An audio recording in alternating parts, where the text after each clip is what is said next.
Você já ouviu aquela velha frase, Maria teve outros filhos, tá na Bíblia? Pois é. Hoje eu vou te provar, com a própria Escritura, que isso é uma das maiores mentiras já inventadas contra a mãe de Jesus. E não é opinião. Não é tradição inventada. É texto bíblico puro e simples, lido com honestidade. E sabe o mais curioso? As provas sempre estiveram lá, bem na sua frente.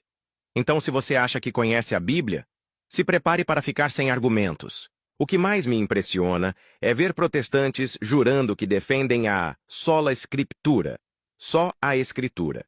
Mas quando o assunto é Maria, de repente, eles esquecem como se interpreta a própria Bíblia. Eles pegam um versículo isolado, como Mateus 13:55, onde fala sobre os irmãos de Jesus e já concluem. Tá vendo? Maria teve outros filhos. Só que eles não leem o resto.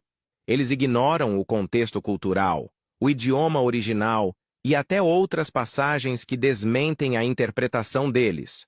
Resultado: espalham um mito, afastam pessoas da verdade e ainda zombam de um dos maiores milagres de Deus. O fato de que Maria foi, é e sempre será virgem. Vamos direto à raiz da questão.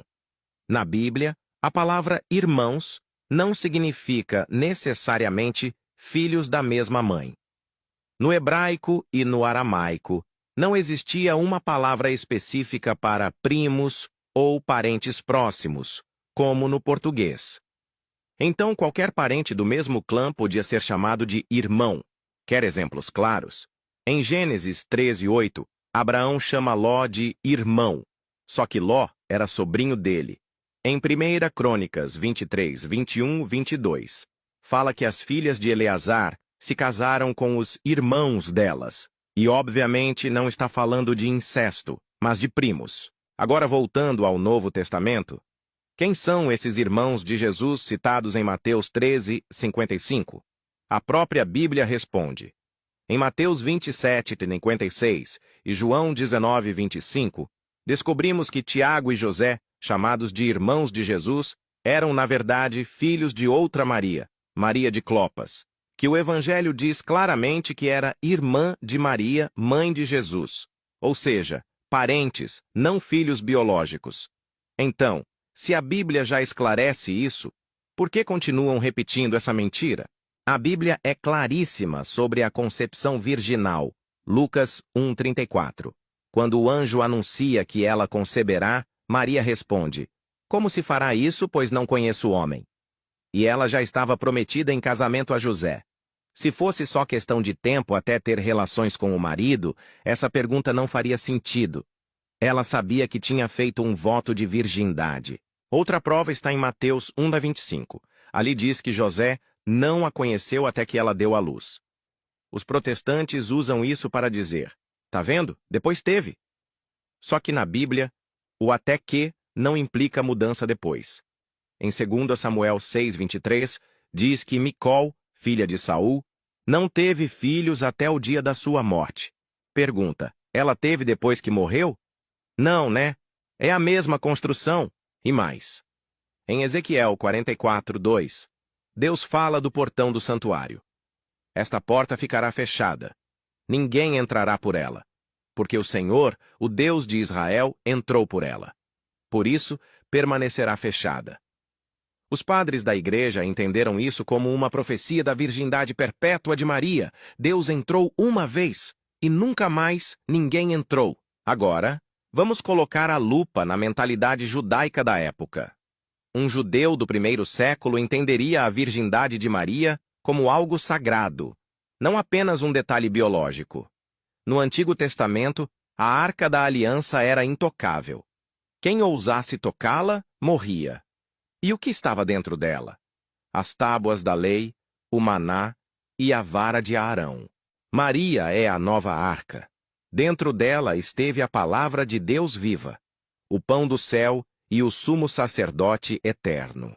José, como homem justo, jamais ousaria tocar a arca viva de Deus. É por isso que a tradição cristã, desde os primeiros séculos, nunca entendeu que Maria tivesse outros filhos.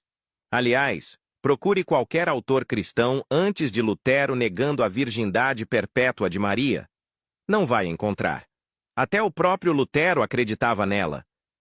E aquele argumento de, mas diz que Jesus é primogênito? Sim, primogênito é o primeiro a nascer, mesmo que seja o único. No judaísmo, todo filho que abre o útero é primogênito por lei, independentemente de virem outros depois. Prova. Êxodo 13:2. Consagra-me todo primogênito, todo aquele que abre o útero. Não diz que precisa ter irmãos. E o mais forte, se Maria tivesse outros filhos, por que na cruz Jesus entregou sua mãe ao discípulo João e não a um filho biológico? João 19:26-27 é a prova de ouro. Jesus, morrendo, cuida de Maria como único filho. Se houvesse outro, isso seria uma ofensa à lei judaica e à própria família. O problema é que muitos não querem entender o texto. Querem defender um sistema. A virgindade perpétua de Maria não é uma invenção medieval. Não é coisa de católico romano, como gostam de dizer. É Bíblia pura e simples. E se você ama a palavra, você não pode distorcê-la para negar a dignidade da Mãe de Deus. Negar a virgindade perpétua de Maria é, no fundo, negar a própria singularidade da encarnação. Porque o ventre que carregou Deus nunca poderia ser usado para outra coisa. Então, da próxima vez que alguém disser que Maria teve outros filhos, você já sabe a resposta. E se esse vídeo te ajudou a entender a verdade bíblica, se inscreve aqui no canal, porque eu tenho muitos outros vídeos desmascarando as mentiras que contam sobre a fé católica. Aperta o like, compartilha com aquele amigo que sempre vem com essa história dos irmãos de Jesus e assista também a esse outro vídeo aqui do lado, onde eu provo, versículo por versículo, que a Igreja Católica é a única fundada por Cristo. Porque conhecer a verdade é o primeiro passo para defendê-la.